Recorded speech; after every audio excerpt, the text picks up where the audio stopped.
Don't worry, when the paycheck is big enough, he'll be back. Look, it's really no surprise that Robert Downey Jr. has slowly started to change his tone depending on the interview and what they're asking him and how they're asking. So now, never say never, I guess, is the takeaway. He's gonna end up being like Ric Flair in wrestling. He's gonna have like 13 retirement matches. So yes, we've talked about this. Money talks. We're already hearing rumors and speculation and some reports from more credible sources that they're already talking to some of the actors that are gone from the MCU about possibly returning down the road for either one or more roles. And this really isn't surprising because, let's be real, fan demand, popularity of these characters, and various other factors all contribute to, well, bringing them back. So recently in an interview with the GQ magazine, Iron Man actor himself, Robert Downey Jr., talked a little bit about his MCU future again.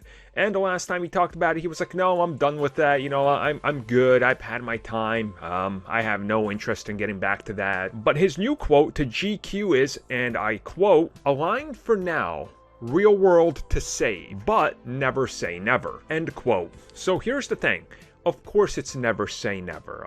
Actors, if you look at them, a lot of actors go through a lot of money really quickly. You know, they get their big payday, then they buy a house worth a couple of their paydays, then they take on some roles, pay that off, they get more and more money, and then they end up in a Nick Cage situation or various other actors where eventually they have to sell their home because they decided they wanted to drive whatever car there is 3 models of, and they wanted to buy a second or third house and all this, and before they know it, they've blown through 40, 50, 60 million dollars.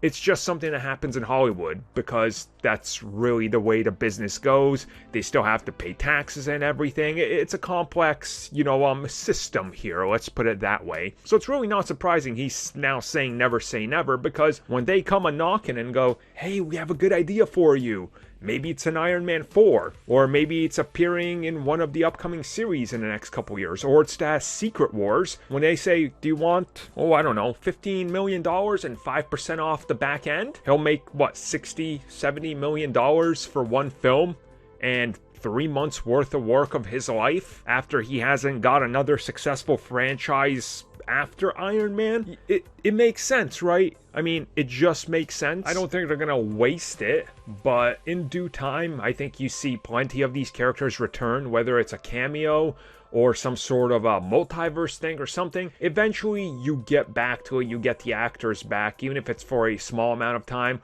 or maybe it's extended. You just never know, because Hollywood is one of the most insane and interesting places, and the more stories we hear from there, the more you even question how they remain operating. But hey, that's Hollywood, and that's money.